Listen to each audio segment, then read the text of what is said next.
Chapitre 22. Jésus dans la maison de Capharnaüm après le miracle sur Élisée.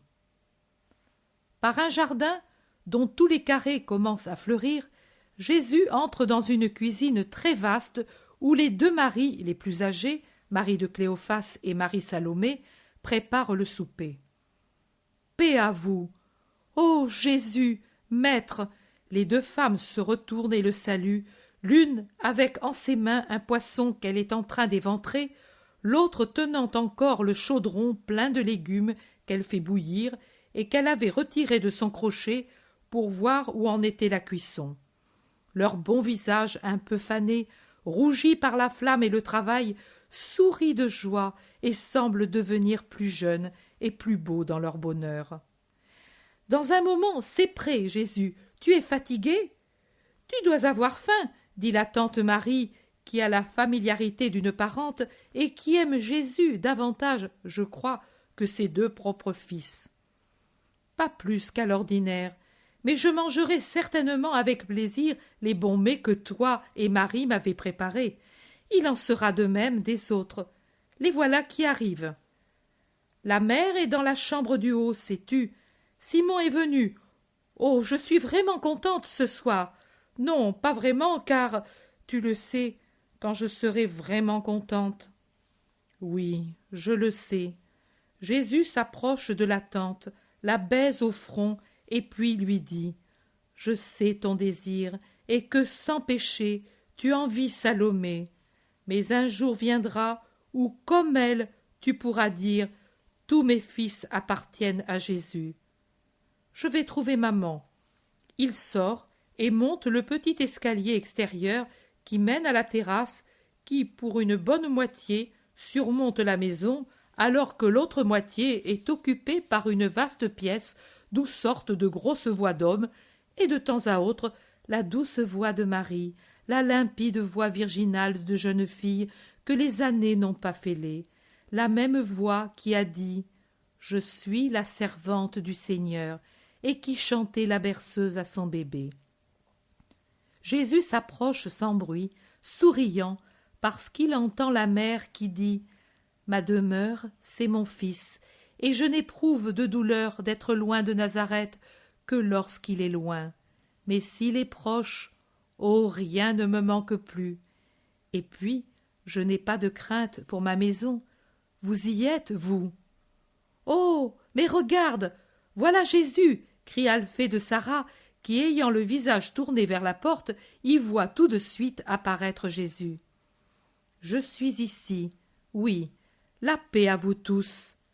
Maman, il baise sa mère au front et reçoit son baiser. Puis il se tourne vers les hôtes inattendus que sont le cousin Simon, Alphée de Sarah, le berger Isaac et ce Joseph qu'il avait recueilli à Emmaüs après le verdict du Sanhédrin. Isaac explique. Nous étions allés à Nazareth et Alphée nous a dit qu'il fallait venir ici. Et nous sommes venus, et Alphée a voulu nous accompagner, et ainsi que Simon. Alphée dit « Cela me semblait trop beau de venir. » Simon termine. « Et moi aussi je voulais te saluer, rester un peu avec toi et avec Marie. » « Et moi je suis très content d'être avec vous. J'ai bien fait de ne pas rester plus longtemps comme le voulaient les habitants de Chédec, où j'étais arrivé en allant de Gergesa à Méron et en revenant ensuite de l'autre côté. »« Tu viens de là-bas » ?»« Oui, je me suis montré dans les endroits où j'étais déjà allé et encore plus loin. Je suis allé jusqu'à Giscala. »« Quelle longue route !»« Mais quelle récolte ! Sais-tu, Isaac, nous avons été les hôtes du rabbi Gamaliel. Il a été très bon. Et puis, j'ai rencontré le chef de la synagogue de la Belle-Eau. Il vient, lui aussi.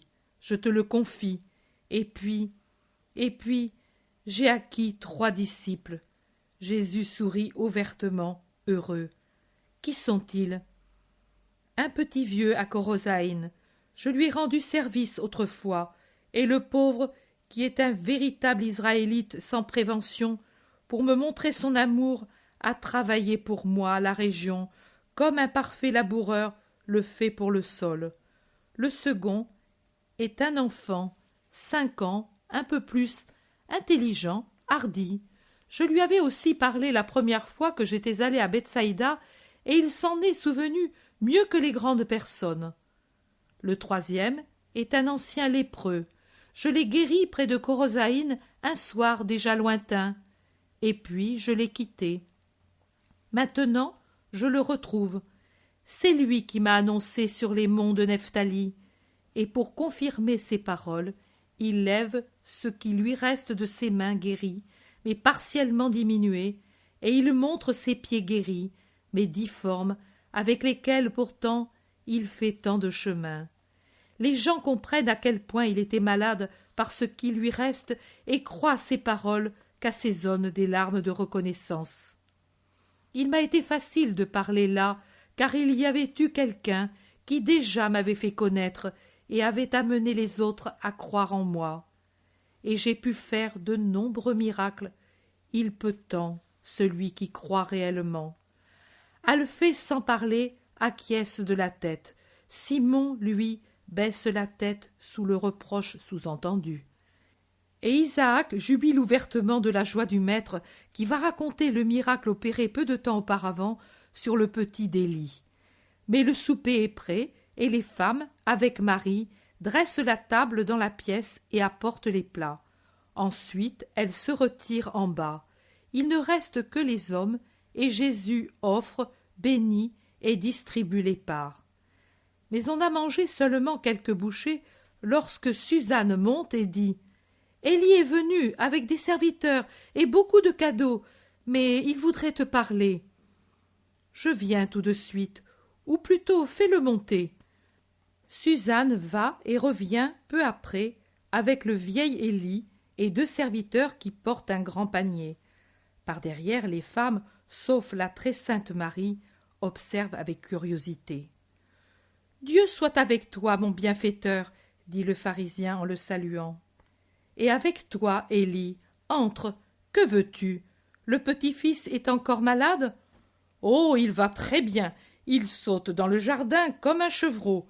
Mais avant, j'étais tellement bouleversé, tellement confus que j'ai manqué à mes devoirs. Je veux te montrer ma reconnaissance et je te prie de ne pas refuser les petits cadeaux que je t'offre. Un peu de nourriture pour toi et les tiens. Ce sont des produits de ma propriété. Et puis, je voudrais t'avoir demain à ma table pour te dire encore merci et te faire honneur en compagnie d'amis. Ne refuse pas, maître, je pourrais croire que tu ne m'aimes pas, et que si tu as guéri Élisée, c'est seulement par amour pour lui, et non pour moi. Je te remercie, mais les cadeaux n'étaient pas nécessaires. Tous les grands et les savants les acceptent, c'est l'usage.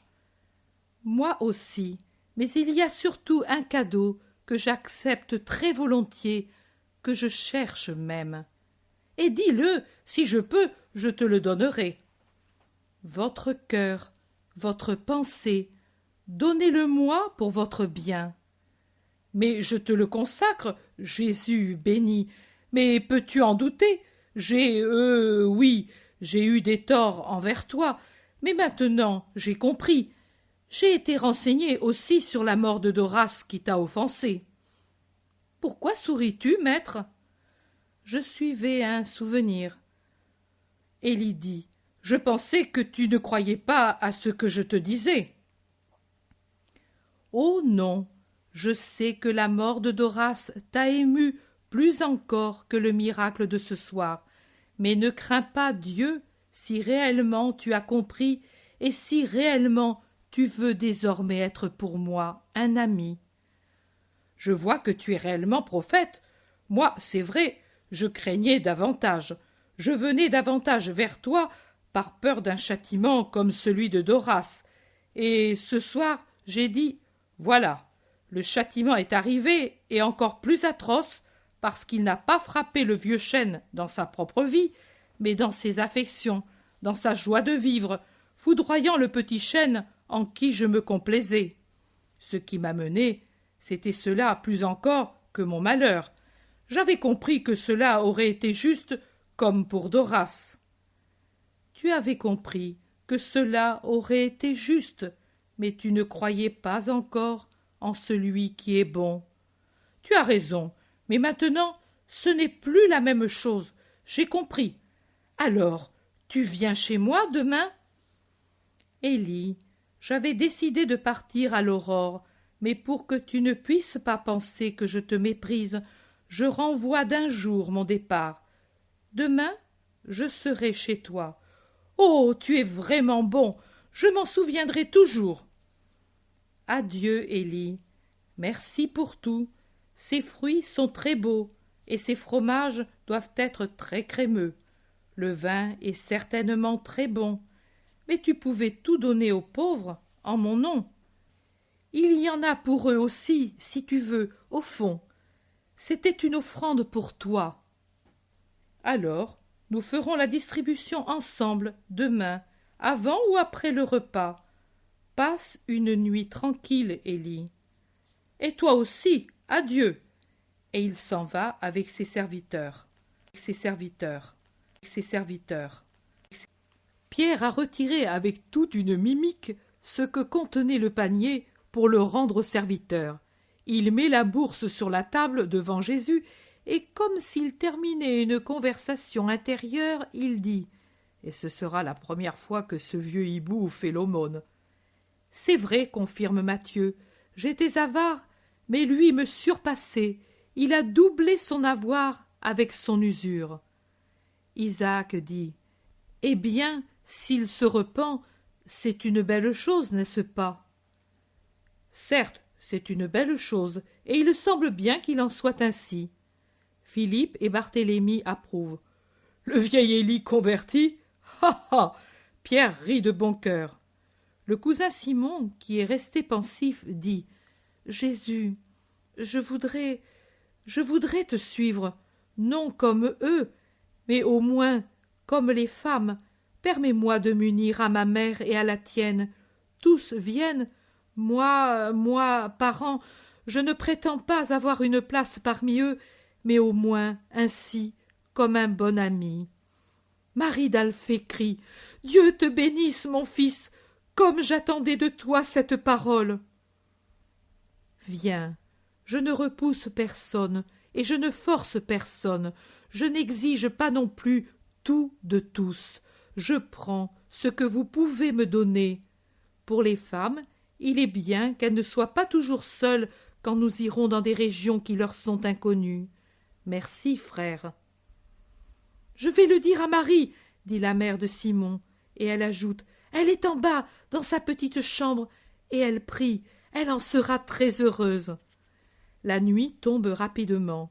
On allume une lanterne pour descendre par l'escalier déjà obscur au crépuscule. Les uns vont à droite, les autres à gauche pour prendre leur repos. Jésus sort. Il va sur la rive du lac. Le pays est parfaitement tranquille, les rues désertes, et ainsi que la rive dépeuplée le lac en cette nuit sans lune. Il n'y a que les étoiles dans le ciel et le bruit du ressac sur la grève. Jésus entre dans la barque tirée au sec et s'y assoit. Il pose un bras sur le bord, y appuie sa tête et reste dans cette position. Pense-t-il ou prie-t-il? Je ne sais. Matthieu le rejoint très prudemment. « Maître, tu dors ?» demande-t-il doucement. « Non, je réfléchis.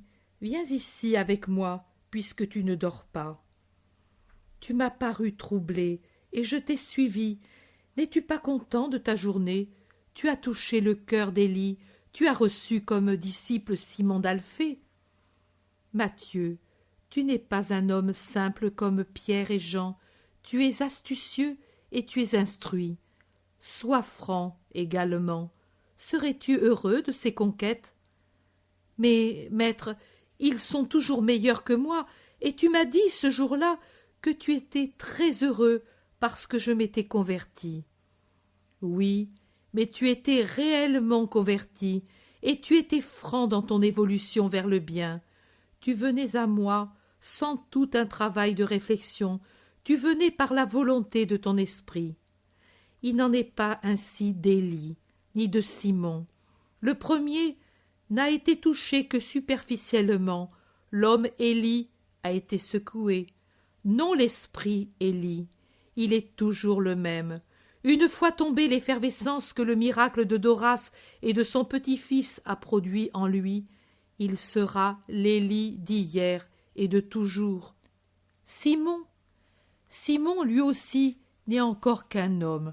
S'il m'avait vu insulter au lieu qu'exalter, il m'aurait plaint, et comme toujours il m'aurait quitté. Ce soir il s'est rendu compte qu'un petit vieux, qu'un enfant, qu'un lépreux savent faire ce que lui, parent, ne sait pas faire. Il a vu que l'orgueil d'un pharisien s'est abaissé devant moi, et il a décidé, moi aussi. Mais ce ne sont pas ces conversions sous l'aiguillon de considérations humaines qui me rendent heureux. Elles me dépriment au contraire. Reste avec moi, Matthieu.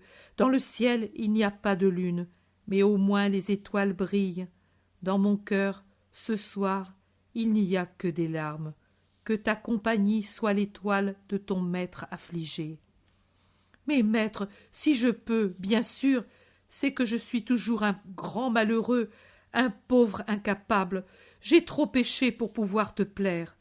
Je ne sais pas parler, je ne sais pas encore dire les paroles nouvelles, pures, saintes, maintenant que j'ai abandonné mon vieux langage de fraude et de luxure, et je crains de n'être jamais capable de parler avec toi et de toi.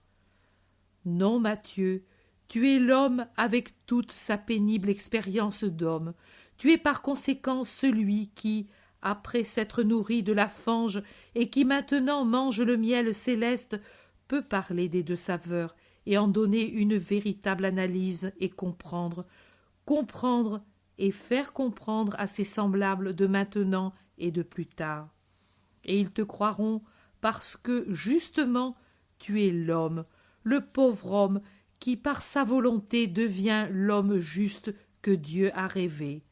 Laisse-moi, moi l'homme-dieu, m'appuyer à toi, humanité que j'aime, jusqu'à quitter le ciel pour toi et à mourir pour toi.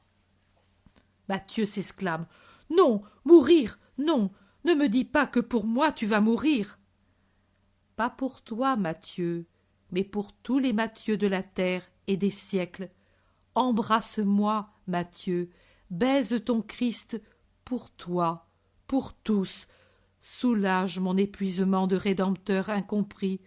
Je t'ai soulagé de ta souffrance de pécheur. Essuie mes larmes, car d'être si peu compris, c'est mon amertume, Matthieu. Ô Seigneur, Seigneur, oui, oui. Et Matthieu, assis près du maître qui l'entoure de ses bras, le console par son amour, par son amour, par son